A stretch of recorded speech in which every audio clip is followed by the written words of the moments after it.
You've probably always been told things like set boundaries or stand up for yourself. Maybe you were even advised to stay passive and not lose your manners. Let me tell you a secret. All of these actually train the other person to be more disrespectful. They are reward mechanisms in disguise. You think you're defending yourself, but on a biological level, you're complying with them. What if I told you that disrespect isn't a character flaw, but a reward error in the brain? When someone disrespects you, your amygdala, the threat center of the brain, interprets it as a physical attack. Within seconds, cortisol and adrenaline flood your bloodstream. This is a primitive software bug. But the real action isn't happening in your brain, it's happening in theirs. The person who disrespects you is unconsciously trying to trigger your mirror neurons.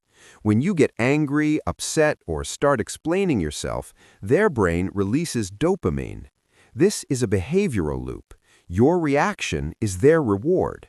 Every response feeds them. The way to stop disrespect is not to fight back, but to shut down the dopamine source. So how do you reverse this biological flow? I won't give you cliches because they don't work. Instead, here's what you need to apply: the Dopamine Scarcity Protocol. This protocol is based on a core principle used by FBI negotiators and high-level diplomats: tactical absence of empathy. The aggressor sees this like a tennis match. They hit an insult like a ball and expect you to automatically return it because experience has taught them that a reaction always comes. The Dopamine Scarcity Protocol is putting the racket down. You don't hit the ball back, you let it pass. When you don't react, what they expect doesn't happen. At that exact moment, a feeling of something went wrong appears in their mind. The reward they're used to doesn't arrive. The balance breaks. That brief pause is when control silently shifts to you. A storm shakes everything in its path, but it cannot move a deep mountain rock. The wind screams, but the rock does not answer. Your goal is to become that rock.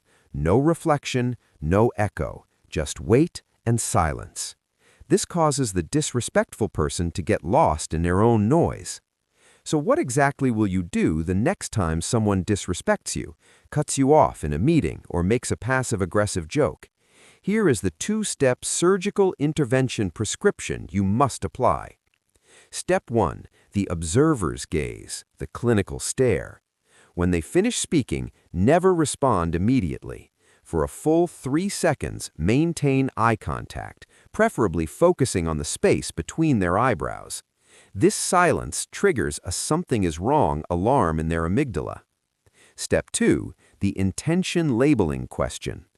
After the awkward void created by silence, ask this question with zero anger and zero sensitivity in your tone. What exactly are you trying to achieve with what you just said? Do you know why this works? Because it's really not a question, it's a mirror. It forces them into a defensive position. It exposes their hidden aggression. It shows that you are not affected, only analyzing their strange behavior. Remember, some wars are won not by responding, but by not responding. Apply the Dopamine Scarcity Protocol and watch the game slip out of their hands. Power begins with the only thing you truly control: your reaction. If you understood this, write power in the comments and don't forget to subscribe. See you in the next video.